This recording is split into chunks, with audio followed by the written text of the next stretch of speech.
ole tu na chuan kan thon thukal tluang lai mek afa enkawl du lovin a ṭhiannu pe Mahse len hnuah chhuhsak tum ti bung ni na kan lo chun zom le don ta ole en chun zom nga lang o tania le doctor in ko zo hnu chuanin tania chuanin doctor zo hne na chuanin doctor kanu chu nge an izai to nge chan chen ka wan hra du ve ti in azota doctor po chon ni sangin inu chumo tu na hian kala khoi man lawa zai turin tu na an boi pui me kani kan zai the tre tuang da ka chan ve hnu vela chon kan zai the ka be se ani chuan I om pui thei do na mi ti in azota tania chuanin engmo kanu chu om pui ngai mo ti in azota doctor po chuan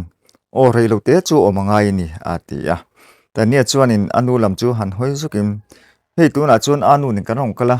anu thu hi ni mai anu hi kala hril me lawa am tia doctor chuanin imo ni thum vel tal chu omangai don ani achan chu in lama enkawl tu nei box si lawa heta nurse te nam boi pui mai lo chuanin atana boi thak don sia chu wang chuan ania helaya a om photangai ka ti ni nangini om pui man lo pon kening kan lo boi pui theialom ti in niver war hian an hrila tania chuanin I oma kalom hle mai nang hi doctor thata kini a ma pon kan ti boi thin ro pui si chia anu hi ngai vena I chunga hian kalom tak zetani ti in lom thu chu an thril ve a doctor zon chuanin kan he na in enkawl turin in rong kal thi meu sia kalo ngai tu chu ngai lom I mo tania thil dang dei ni tu na chon ka zo du cheni ipa hi la hrelo hrim mi ti in an zota chutia zo vele chon tania chu alo bungat ngata doctor zon en reng chung chuanin o kapa hi tun thlengin kala hrelo ni kanu po khan min hrilo hrim ka zot ngun to Mahse nakinei la hrema yang ti in nin chang zela an tia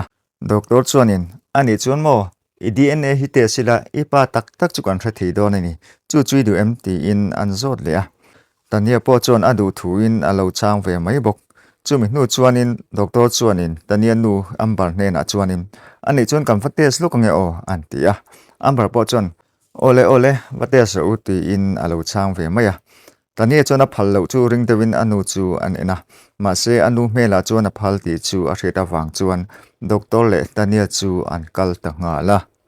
room chunga chuan tania le doctor chu ti dunin tania chuanin anu hne na hian apa hi ka zot mun lutuka min hril ngai lo hrim tuna anu ambar zo po hian min la hril mi lo ina apasal so chu kapa ni ka ring thei lo hrim ani atia doctor chuanin ani le tuna ipa mukhut ta la eng angin ngei ngayang ipa chu huangem ti in tania chu anzota tania chu han bungat ngatin o ko huang ani chu min ngai tu lo lom min ngai tu se chu min ron zong mudai tawang anu chu min enkola ti hian fasha ka ni mai sia ka thian te pan school kalna anu le pa mingan soi supa ke chuan in kapa ming soi tur ka nei ve si lo fasha ka ni mai sia atia doctor zon po chu an ngoi wanga an hnuah chuan ron tong chuakin ni aturotania pa tia soi turin ni lo chu itan chuan a hreom khopang Mahse pa dik tak chu tu na hian kan zong chuak don alom Mahse mo tania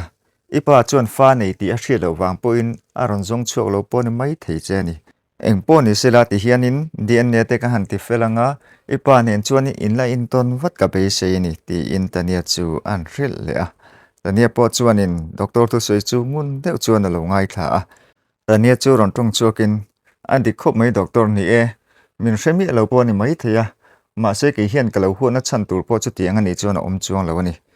kapa dik taki hriat chu ve nge chu ka tuwa tuna kanu ambar pasal hi chu kapa ni lo ani ti hi ke chuan ka chiang ani a chan chu mo ka hmu tang khan ama nen inzom na kan nei hian ka hrelo hrim an ti a doctor po chuan tania chu an en wanga chumi hnu chuanin an nui suka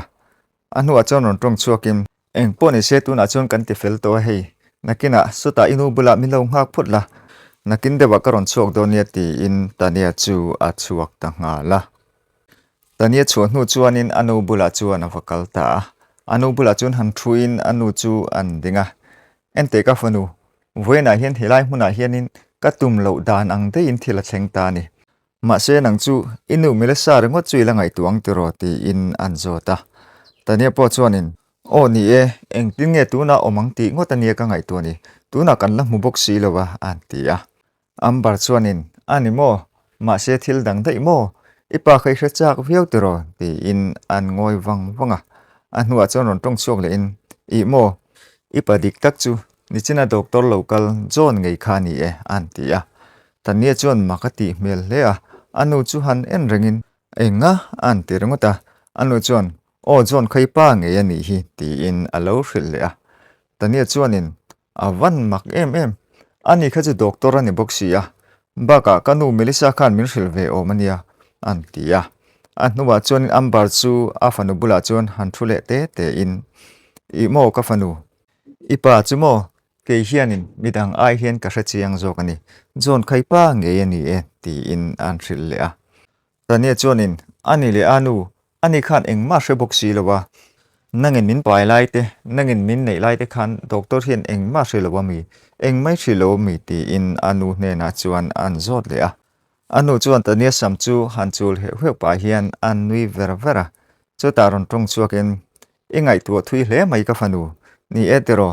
ipa doctor John hi engma ka hril lawani voina khan ka hril chuwa Mahse ni po chuanin ala ring hlel che ni Mahse ke chuanin hei hi chumo kalu ka hriat chian tlukhian ka hre chiang ani an ti a tania chuanin ani chuan anu ngatinge a hma in doctor hne na chuan I fanu ka ni ti hi engmai sei mi lawa ani pana hre mi lawani ti in an zot le a ambar chu han ngoi le wangin an hnuah ron tong chuak le in imo tania he thil hi chumo soidoni le chuanin thui tak soi tur omang ani lo hi pasalatan ka du ti na ni mai chu zong chu hriat thei chu ni e an ti a tania chuanin anu mita tak chuan a en renga a hnuah chuan zo na chu anu an zo le ta ani chuan anu ni tu na I pasal hi zu he ro pui sia hei hi thlang zok mo ani chu doctor ani boxia ti in anu chu a zo le ta khau mai anu thin chu na tur ta haulawa tania maya chuan han khoin I mo tania nang hi trong tam ma ni zo nei zot nem lutuk ka soi chu ka soi ni mai ka pasal chung cha hian nang hian thu nei na pakhat mai nei lawani ani chu ho sa zo ka I mo tu na doctor chu doctor ani mai khati hun lai khan doctor polani chiang lo azir lai mek chawalani enge mo zo nei nga viau le an ti a tania chuanin o anu zo na te ka nga lovin ke hian hre chian ve ka dualom ina min hroi hotan tirpo khan I pasal hne na chon kan fanui ti a ani chon fatak angin min ngai don tho sia I pasal chu I bumani ringot alom an ti a ambar chuanin chung le zel chu mai soidu ani te chu ka du duin ka bum thelom ni e ani chu engtika mo chuanin kala hril emang a fanu hi inilhul lawani I mo nang chu doctor John a fanui ni ti hi shreng che o Mahse mo so taipa hne na soi reng sung che inu hi chu mo kanula lai chon mo kalak ve to kani kadu du tlangwal ka thing theialom Mahse mo ka soi to kha kan ho huna po so taipa hne na ka pasal hne na chuanin a fatak ini lo ti hi sei reng sung che a hun taka ka soi mayang an ti a tania po chuan ole anu a lo ti ve maya chu ta ron tung chun zomin ikai ang tam vai chuanin so in chunga son I chep tel ani mai tuna chuan ipa tak ka hril to che a heti hriat hi ato kani mai aba ka sei chungai lo hrim an ti a tania chuanin ani le apa bula chuan ko om donem ti in anu hne na chuan an zota Mahse ambar chuanin a om tir lo hmel hle mai zawak lowa han nui chuakin engtin a kapa bula ko om donem a inga nge mo I om na tur ngot omang le I mo nang chu ka fanu lo min ni ti in an hrila chuta tania chu thuna tang chuan han tho chuakin I mo anu ke chuan pasron ka hron du lawani apa bula chuan om min phalsak ro an ti a anu chuan enga ti in an zota tania chuan o apa bula chuan ko om du ni ati a anu chuanin at teu lo mai ipa bula mo nang hi I om hau lawang ka fanui ni a chu wang chun ka bula om turini tin ani chuanin fanu tak taka po pum lo mai thei che sin an ti a tania chuanin ani chuan DNA kan tesa ta chuan a chiang vek don ani lom ni doctor ania ani chuan hre chiang khopang chu ti in an soya anu chu an ngoi wanga chum hnu chuan ron tong chuak le in nang te hi I enga mo fin ve phian thin mai a ni e ipa chu ni ti chu ke chun ka chianga ani pon aron fin fia don ani Mahse mo nang chu ka chan to don lo che ni kabula hian I om kum khu ang chu hre mai ro อันนี้จวนมีรอนชูสักมีระวังเจกบุลอมตูรินีที่อินอาฟานูจูอันฟริละตอนนี้จวนินมาเสียนูอันนี้จูกปานีลมอันนี้จวนมินจอมโจโจกังปะชอนก็ชอนไปแล้วก็ตีจูอันตีอะอันบาร์จวนินอันนินอมเล่ไหมอีปะชอนจวนินเองมาเชบกโลนางเฮียนเองมาสวยชุกโลละอันนี้จวนเองตินมาเชระวังจุงอลเวนิโซอันตีอะตอนนี้จวนินอานูเรียกชูหุนันในชิมังอันตีอะมาเสียอันบาร์จวนินอัดเตวโลไหมอันนี้สัจโมกระเจียงตอกตัวนี่ที่สอนจูเจียงไอตัวเกี่ยจวนกระดูดานินกระบุมเทนี่กติตีดานินนี่จูกัลกัวละนี่รงดจูวังจวนโมหนังจูอาเรียชวนตัวเจ็บคัดมาอมโลก็สยังจวนอมละโมที่จวนโซอินาโซนินนวมตะกินิโคสัตเทียนไหมเองมาสวยชุกแรงสวงเจที่อินอาฟันุเนนาจวนอันสวยเลยอะสุดที่ละจนอินละมาโปจิมีแรงจูโลโหตัวอินคงขาระรอนลุเวเลจวนอาวันเรเตเทียเวอัมบาร์ที่อินอัมบาร์จูอันกูวอกวกะมาเสียอัมบาร์จูเอทีล็อกโลวังจวนอินอาไอริงจอกจวนอันกูเลยอะอันนัวจวนอินอัมบาร์จูฟอนหันตุมินฟอนละทีบกสีโลคุยอะเงี้ยมันกัลนูฟานี่อันช่วงดอกแรงริงดไหมกันอุปุยละฮีอินาฮีนาอมมันทอดแล้ววันนี้ฮีเองเงี้ยมันนี่ตีบกนี่เลยเปียปัสสาวะเวฮีอะปัสสาวะงะพวกมันง่ายแล้ววันนี้ฮีอมปุยอ่ะเล็กมันง่ายนี่นินอมรู้ตุกเองที่กามาจวนโมกาลาเทรนได้ยังกาลาชัวสันได้ยังกันนิงรู้ตุกที่อินอามาเชียตอกเล็กจวนอาพุนวะนัวอันหูเดวจวนเองปนเอเซเบียกตูมันอมบกสิโลมุดได้ลานไม่ลมที่อินจุงลำรูมปันจวนอินอาคัลโชตัดได้ยะจุดที่ลาจวนอินด็อกเตอร์ปอจูอัมบาเตนูฟาบุลาจวนรองกัลเลตุอินอัมปะทุมจวนอันอินดินจิลรานะจุดที่ลาจวนอัมบาร์ฟอนจูรอนรีอินอัมบาจวนฟอนจูอันเอนะอันเฮนะจวนอปอยมอลุตุกกันเบลกเงอที่อินอันนี้จูอาชัวสันตาจุดที่กันหูจวนตันเนี่ยจวนอันหูจูชัวเจเนเจนเลวจูอันเล็กเลดักอาชกเชียงตามอที่เรียนหูจวนอินด็อกเตอร์เฮนะจวนด็อกเตอร์กันหูทุสอยคาดิเกมกับไปนี่ที่อินกันหูจวนมินสิละข้าทุดิกตักอันนี้ที่อินอันหูลำจูอันเอ็นเลซัก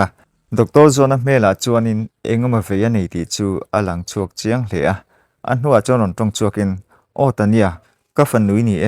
ฝากกันนี่ที่แรงฮีอาไม่ก็เราเชื่อมีเราวันไหนเห็นฝากกันนี่ที่ฮีก็เชื่อเวเชียนี่ที่อินอันสิละตอนนี้จูรตรงชวกเลยอินอันหูจวนนี่กันเห็นน่าสวยด่านจวนเองมากก็สิละว่าที่เจ้าอันนี้เลยดีเอ็นเอข้ากันเตะซะข้าตาขานินอีฝากกันนี่ที่จูเชียงตักเกมที่จูด็อกเตอร์รันจอดเลยด็อกเตอร์จอนปอจวนิน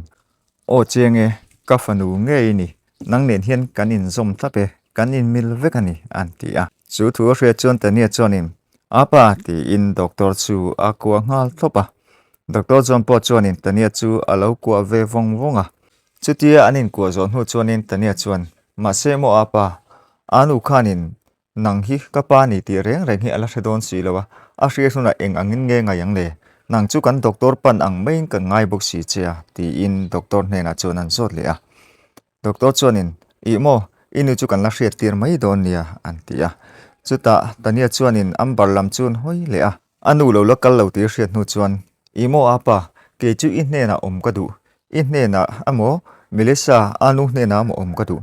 สุดท้ายจวนก็ดูแล้ววันนี้อานุขันเร่งจุงสีอินมินปุยไปเลยวะตัวนักการเล่นนัวเชี่ยมินปุยที่อินอัมบาร์กันนั่นลำจูอาห้อยเละซักด็อกเตอร์จวนปอจวนินอันนี้จวนกับบุลาอมิดูโมที่อินอันโซตาแต่เนี่ยปอจวนินโอ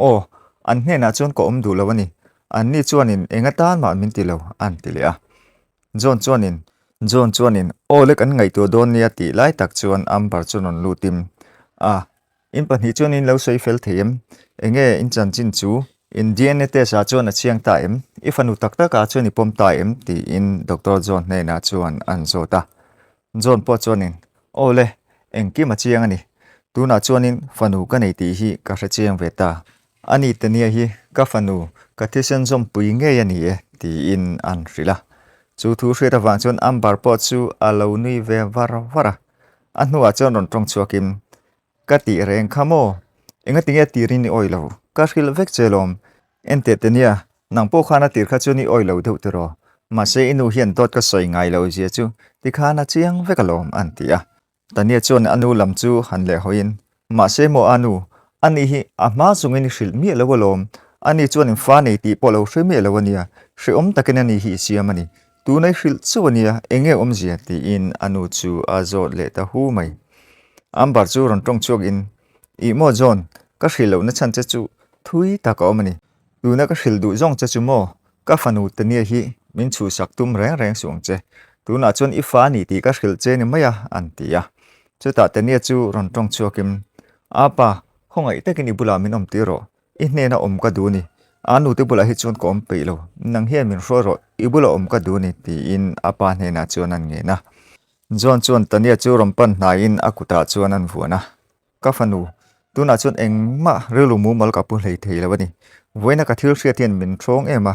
tu na inu milesa zai ngai bok nen nakina kan la soi ho don nia an tia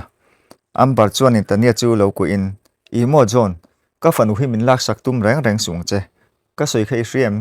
nang hian fanu nei ti hi a mai ni hrelo hrim te khan fanu nei lawa in ngai le photla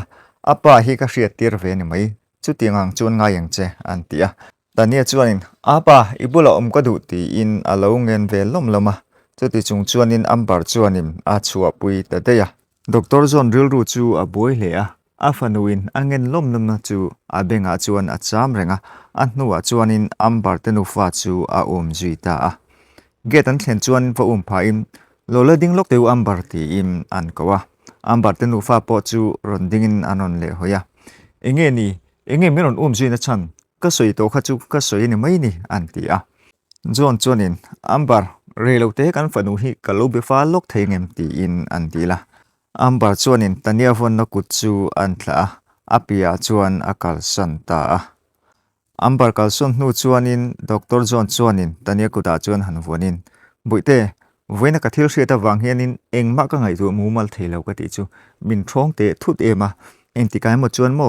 nang hi kalaron roi em che tuna chuan inu bula hin lo om phot mai ro inu melesa po thadevin kalo en kolanga nakina kan langai to donia chu ka tiam che ni tikhan is om tor chung chu arei mi lawang chu ke ipa hian ka tiam che ka ti chu o inu melesa khanin I chan chin himin thil thina fahra ti na sei thin chia chu ti la chuanin ka fanu ni ti reng ka hrelawani inu milesa hne na pokhan ka hrila adam huna nang hroile theidan tur te ka hril vela sin imo lolungai reng sung che nang hi ka hne na ila hrimang ka hne na omi du lo pon inu milesa hne na kha chuani don ani ti in an hrila tania chuanin apa chu tiang chu thleng thei tak angem ke chuan thlen thei ka ring lawani ti in apa hne na chuan an zol le doctor chuanin buite thil thleng thei ani lom ti in abenga chuanin an khoite te a enga nge min rin lo ni dana oma dan chuanin kan hnena hian a pe thei chia tin kan chakang poka ti chuang lo an ti lai tak chuanin ambar chuanin atok to e ti im tania kuta chuanin aron vuan le a kalpui chu an tum le a Mahse tania chu alo tang ve na samai zon chuanin ambar relo te le lok kan la sei zo man lawania an ti a ambar chon arei to lo to kolom alo ti ve maya Mahse zon chuanin relo te chu min biak ti le lok la tikhan kanin thre chuak te ya I kalpui le de boxi engma ka lem pe chiang man reng hleinem ni danga po ka fanu hi hui phal to lo mai the sin an ti a ambera ro chu alo ngoi renga an sei chu dik chu a ti ve de boxi chu mi hnu chuanin ambar chuan akal san le tamaya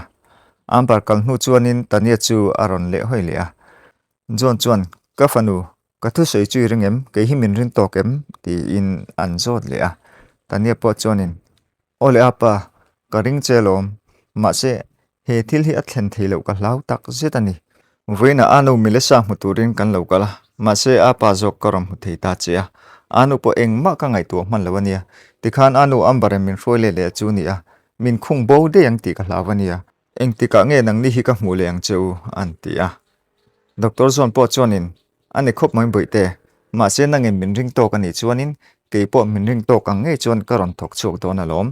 inu ka zai hun don to an chu wang chuan inu tu na chun ka ngai ven pho ta ngai ni inu dam wa chu idun ni lom ni ti in an zota chu ti lai chun ambar chu rong kal le in arei tok to viawani tu na chun mo kan kala hun to e suta ka pasali min lo nga ring ti shelwem ni an ti a zon chuanin ala ri lo te reng nen ti in an di le a ma se am bar chuan in tania chu a hruai lui ta ngala chu tiang kalpa chuan in boite loin enkawl thang che ka hmangai lutuk che karon hruai ngei ang che ti in afanu chu jon chuan an au zuya am balet tania po chu an in chu thleng to in anu chuan in tania chu an no lut ngal dor dora khata khan thu te ti in thu tur chuan an ti a am ba chuan in voina te khan pa chi hre chuk ta a ipa pona hre to bok chia nuam mi ti viau lo mo ti in afanu hne na chuan an zot kwal vela tania chuan anu chu chiang taka han enin anu enge nuam ka ti viawang ani nen khan in kom na hun po min siam sak theilowa ti khan rei lo te kan ti tia nang chu min po then le thina apa ka tong via ti khan hlim takin kan in ko mang chu ka ti line nang chu min ho san le wata tin chu ba ka anu po min mu pui lo wania enge om zia po ka hrelo ni an tia amba chu an ding mar kol vela chu ti la chon in chunga tang chuan in an pa jimi chu aron chuk ve chia an nu fati ti lai chu aron trave renga ron chuk tang lo chuan step atang chuan angai thata zoka an thu sei wang chuan a rel ru ngai tu na chu a thui mel le mai tania chuan im imo anu ani kha ka patak tak ani chuan in a hne na khamin om tir mai te che an tia amba chu hanui var varin akul te chu an phar kwal vela imo enga nge a hne na khan ka om tirang che tuna ipa ni ti ka hril hrawe chewa ani po khana om pui du don chem ni heta kan ina hian mo om la tok hetai pa jimi po hian afa tak taka ngai chelom ma se ka soi chi hrem ani hne na chon mo afa takini lo ti hi engma soi reng sung che an tia tania po chu ron tong cho ven ma se anu ani chu van khoi tha kom ve ani hne na do soi reng ta chu chi don em ni a hrim hrimin nga tinge ni nen chuan fai nei dun lo hrim ti in anu hne na chuan an zota am par chu an nui hul deuh haka chu ta ron tong chu kem i mo me chano pang chu tiang chu nang hian i tong ka tang hian eng ma chak chuak to sung che kan du le kan nei nga kan du le kan nei lawang nang ka nei chelom kai chuan fanu ka nei chelom chu tok mai lom engei soi tur om ni ti in avin ta zeka chu ti lai chuan in jimi chu sepa chuan ron chukin an hnunga chuan aron kala heu nang ni nu fa chu in va han soi na sa ve engkim kha ka hreve kan ni o ti in aron kal chet cheta amba chu a hlau thon mel hle mai jimi chu ron tong chun zomin ti khan chiang te win ka hreta hian han soi lo ula enge ka hret lo tur chu an tia amba chuan in jimi thile hra sual mai ni ti in alo phana sa ve mai ma se jimi chuan in engma ka hra sual lo engkim ka hreve kan ni ka rui mai ti ni kha ka roi lo hrim tania in chunga khen lo han chho phatte inu ne hen ka han ti lo ka nge no pang hret chi ni ve lawe an tia tania po chuan anu chu enin anu po chuan in kal tur chuan an lo mit meya chumi hnu chuan tania chu in chung lama chuan a chho ta naka tania kaliam ma chuan an pahnih chuan an han ngoi dun ren ro na chumi hnu chuan tania chu kaliam le liam lo chu ambar chuan an mel zaka tania chofel ta tia chuan ambar chu ron tong chuakim imo jimi tu nei soi kha inge om han soi thale te in hena hian dot ka soi lawania tania kha ka ti der kwal vel mai ni kha inga nge nang hi apataki ni in rin lo ve ringota ti in apasal ku ta te chuan an khoi kwal vela ma se jimi chuan akut chu lo vai kiang vatin imo nang hian min bum nem to lutuk min bum to mai lawang ka rui thevel mai ti mi imo ka beng hian chiang takin in pahnia in ti lai kha ka hriani kilai khian ka om reng ka ti khei hrem ka benga hian tu na po alarinon on ani dot min hril tum reng sung che tania hi ka fanu ni lo ti chu i ka ngei atang hian ka chiang ani an tia ambar chuanin jimi awa han boi thak tak e rui kwal vel mai ni kha engma ka soi lo ani e hria sul vel mai ni kha ti in jimi hne na chuan ala phana samai ma se jimi chu akut te kwang ko kwal velin an nu thu soi chu a oi lo hle mai enga nang hian dot i soi reng mai ke hi min bum tum to su ka ti chi hrem imo mi pa ka nia ke hian ka hriat chian chu ka hre chiang ve tho khatani tuna chuan mo nang i hne na hian kom pe to lo min bum kwal hnem to lu tuk an tia amba chuan eng moi soi jimi i hne na kom pe to lo a i tel lo hian kom the reng hle nem enga tinge min kalsan ni tum mi an tia Jimmy chuan ngoi ro ka tel lo po ni om thei ti ka chiang mani tin mo ke po hi I tel lo hian ko om thei ve bok chu wang chuan mo voina tang hian nang nen hian kan om sang halang he ina hian ko om pe to lo ni ka chuak makang dule he ni hi nei don nia an tia amba chuanin eng tin ai tia engi heta tang hi ni chuari ngotang khuya ngi kal chuangang min kalsan lu su ti in kalsan lo tu chuan an nge na Jimmy chuan a chal chu han dom wang wangin imo ka sei chu shem nang hi hun rei tak ka nei to che a fa kan nei theilowa fa kot a Vitam doctor ne na pok kanin entir to ni pema diklawani ti chu kapom thap Mahse mo fa tuna aru ki lo nei thu hi engma mila hrilo kan fa ti te ni sui khei shem tuna chuanin ka chua san don cheni nang nen hian kanin thenang an tia ambar chuanin chu tiang ngo chu ni theilo min chu san theilawang ka pasalenia enga nge mo I chuang ke hian ka then don lo cheni an tilia Jimmy chuan chua chu atum ru hle mai thu thlenga kor da tha chu an dalia imo nang hen min then lo mala ke hian ka then cheni mai lom tikhan in nu fine he ina hian in dulein omdonia I dule ifanu pasal te po chu ilalu tanga ke chu ka chuak mai nge ti in pon lama chuan akal ta daya amba chuan Jimmy chu an ko vak vaka Mahse Jimmy chu ron le ta tum haulo an hnuah chuan in ngai tuin Jimmy chu a chuak ngal vata Jimmy chuak ta po chu pon thlengin an ge chu a hong ve chia chu ti lai chuan in ambar chuan pakin lo ding le lok te ti in Jimmy chu ding tu chuan an tia in chunga tang chuan in an che zia chu tania chuan a lo thlir ve reng bok Jimmy chuan engei soi du chu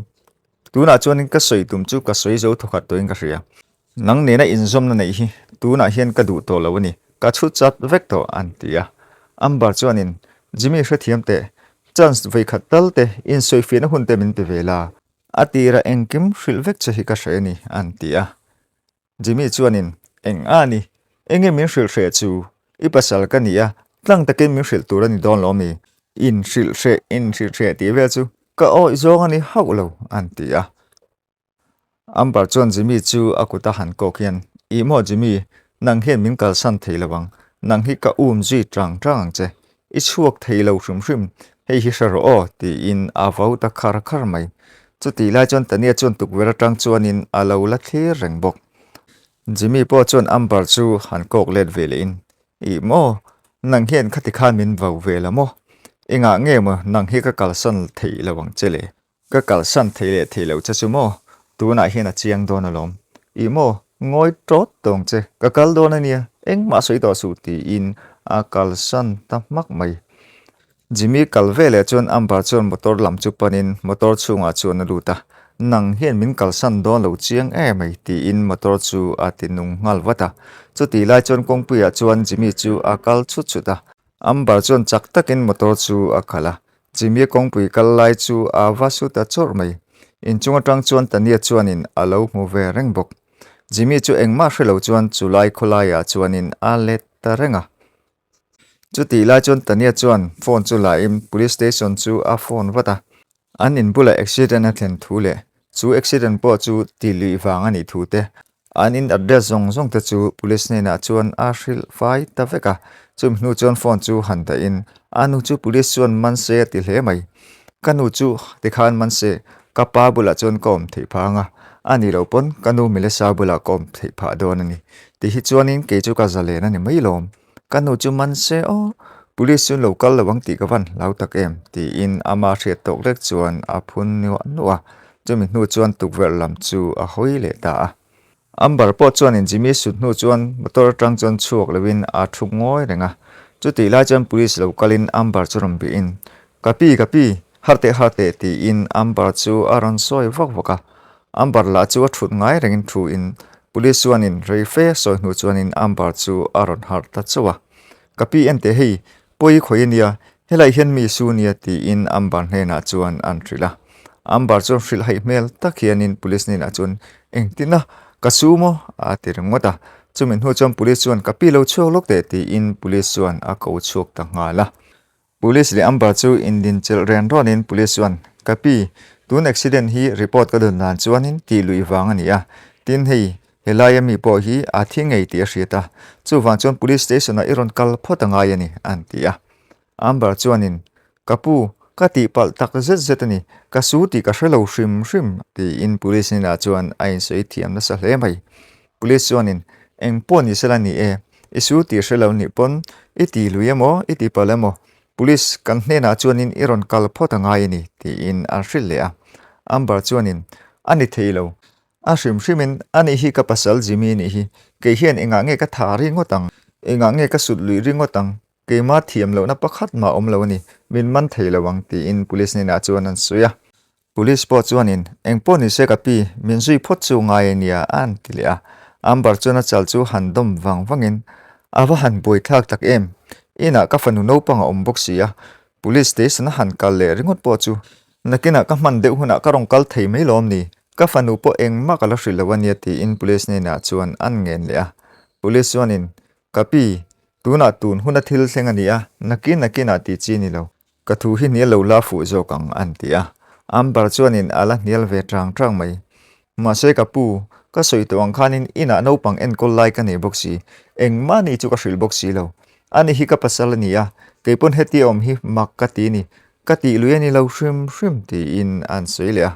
police chuan ambar bana chuan han kain kapi isoi tam tok to e kang kalanga yania an tia ambare ro chu alo la trang ve na samai Mahse police chuanin nakina in soifia mai donalom ka hnena in soifia chu eng ma so lo an tia ambar chuanin afanu chu an ko vaka tania po chuanin tukvel tang chuanin police in anu kai lai chu alo clear ve renga anu chu police chuanin man hnen se chuan ati zok hle mai an kaliam hnu chuan tika chuanin ka har sana pakhat chu kyang ta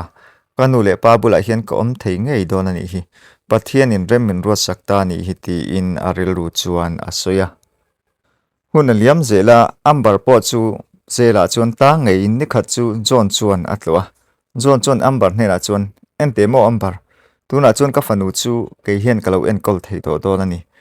eng angpon nang hian phallo mala eng kol tu tura nei boxi lowa chu wang chuan ka ko tei da ngei hi chu ngai ani ko ta kalboi po ngai lovin ka ria nang chuan mo kha tuali that miau sia i pasal ngei chui that sia an tia ambar chuanin ka tha ni o zong lo ani kha ka tha ni lo hrim ti in alo la tang ve na samai Mahse zon chuanin i tha ni lo se tu tha nge ni nga an tia ambar chuanin ani ka pasal kha ka supala lom ti in trap chung chuan an suya zon chuanin eng tinna iti palmo iti pal chu ni chi alo kha tani na soi vekalom an tia chu ti la chuan police rong kalin in kan huna to pe ti in ambar chu a roi ta daya chu min hnu chuan in chunga tang chuan on chuakin bathara chuan tania chu alo la thu ve renga tania bula chuan chu han thu in ka fanu inu ambar chu zela chuan a tang don ngei ti in an thrila tania chuanin ani tak chu ani tang rei donem engtik thing e tang don ti in azota zon chuan ka hrelo le tuna chuan ka bulei om duem ti in an zota tania po chu alo bu ngat ngata zon chuanin inu milasa po hartoa I hminga lamania inu chuan angai che ti hriatani abula chuan I kal duem ti in an zot le a tania po chuan o anu bula chuan a thei chuan ka kal du ni ani kha en kol ve ka du ni ken kol thei chuanin adam ma chu en kol ka du ni apa nangini phal chuanin anu ko ompui khamin phal sak ram ro tuna chuanin ka zalen ve to boxia antia chumin hu chuanin zon chuanin afanu ku chu han chul hleu hliawin boite enga nge ke hianin inui en kol chu ka phal lawanga ani khanin ino sen lai tangin en kol che a chu wang chuanin idu ang nge chuanin inu chu en kol le donia inu chu ake chuan kal le thei ngei done idu chen chu inu en kol donia antia tania chuanin apa isui tak takami anu chu kal le thei tak takang moti in an zot le a zon chuanin o kal le thei done ani hi extra lak te langaya anin extra lak pe chuan mo dam tha ang varani donani chumi ma chu nang hiani en kolanga ti chuan keipon karon tlo zeu don chenia Mahse hria tu chu mo inu chu na savak lawa extra lak mun puya poimo nia ti in tania chu an hril le a tania po chuanin apa thu sei chu ngun takhen lo ngai thla in ani chuan apa thil dang dei kalo ngai tua nang hi ka pai nia nang he nupui nei boxi chuanin inupui chuan in ifa min pom lawang ti kawan lau ve ti in apa chu azo le ta khau mai John chuan tania bianga chuan han khoin ka fanu lungai ma ta che ke hian nupui kala nei reng reng hleinem chu tiang lam chu ngai tu reng reng suang che nupui nei po karel ru hian a reng reng hleinem ti in tania hne na chuan an hrila tania po chu athil soyawang chuan in thiam lo ve tewin apa tu na ka thil soyawang khan nupui nei lo te lo tum renga tange Mahse mo apa thil dil chu che pakhat ka nei ania nupui nei chuanin anu mile sabula hian min omtir mai ro an tia John chu an tho hoka chu taron tong chuakin imo boite nupui nei karel wala omlo ka ti chu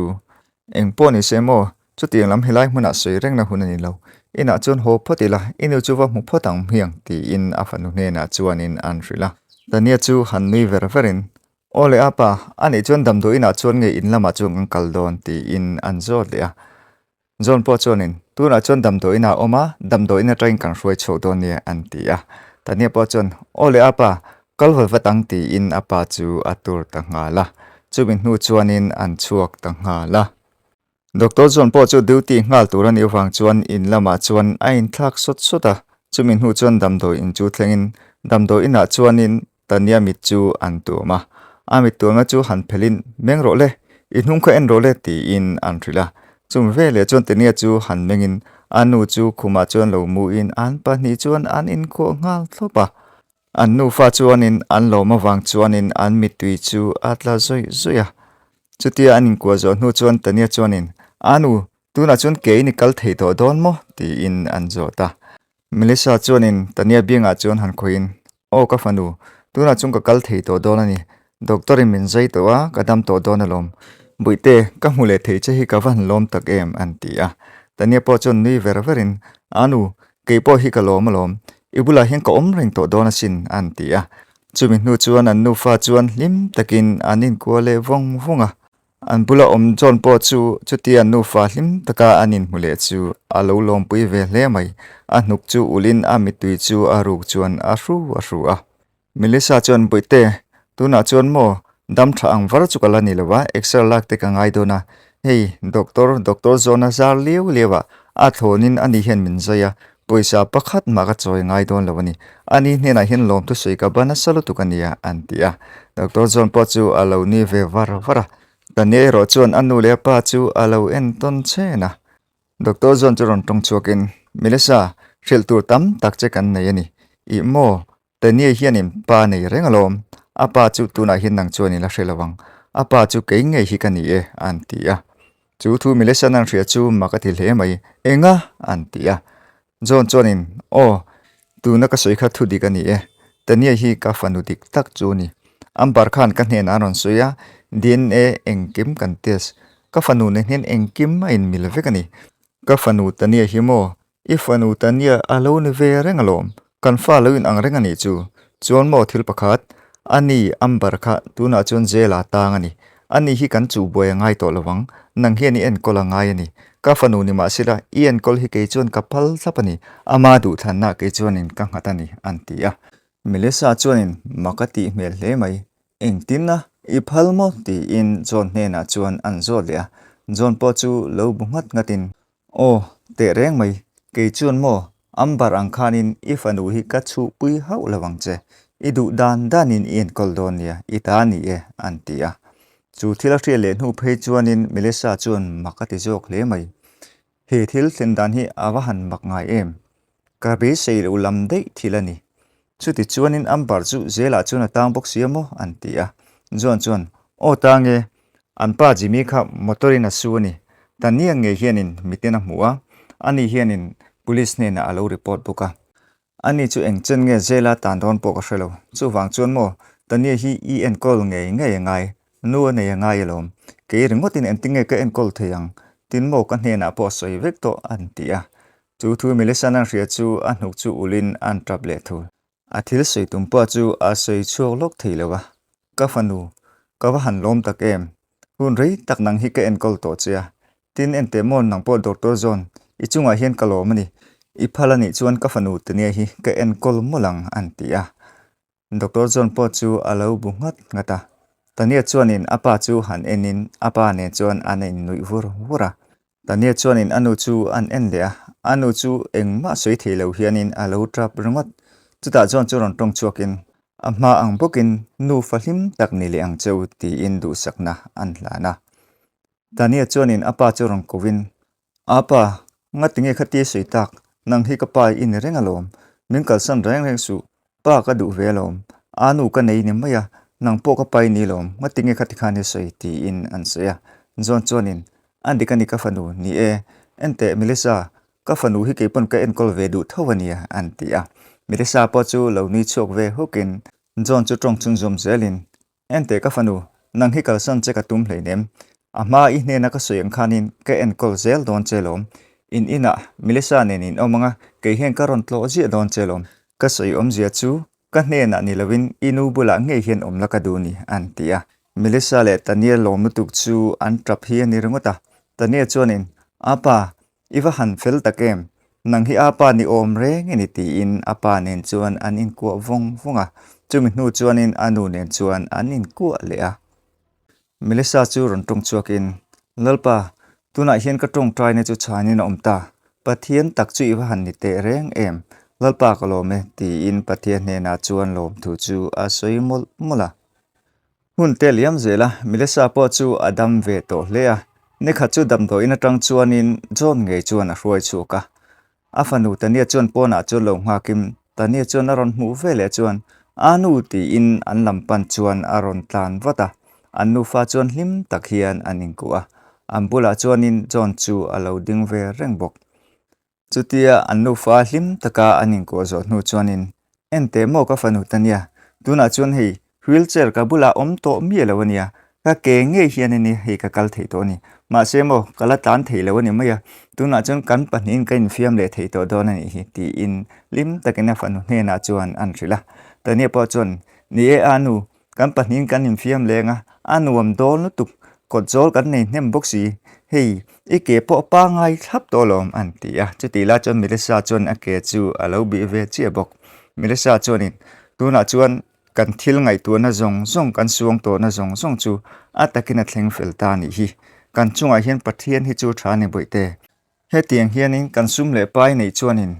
atlin mol silo Mahse pathian chuan mi tha tak kan chunga doctor zon hi min pe a ani zara liuli hin boite ka kal theile ta ni e tuna chuan mo pai nei to a nui nei to bok tuna chuan no pangpa ngai takeni to don ni hi i thian te zinga po nang chu i jak to ngai don lawani i thian te zinga kanu le kapa tia ming soi tu nang chuan inei to don ti hi hriang che o boite ka mangai lutuk che ti in afanu hne na chuan an hril le a chumi hnu chuanin anu fa chuan an in ko le ta a chutia anu fa anin ko lai chuan zon chuanin milisa hnuah chuan han khoin anin ko lai chu anin phel ngal wata milisa chuan zon lam chu han hoin zon chu alo ni vara zon chuanin ente mo milisa tuna chuan in lam kan pan hun toin ka hria kholai nia nu fa te khan in ngai takenin in kuwa a om nu tuk Mahse mo in thlen hlan ke chu ka ngak lel to lutuk inin pokal mi alowania antia milisa le tania chu an in nui vara chuta milisa chuan zon hne na chuan adik chiani kan nu fa hin kan ngai zia chu nang pon ama poni hriat vekha ni izara liau hin tuna chuanin ke in ka kal thei to a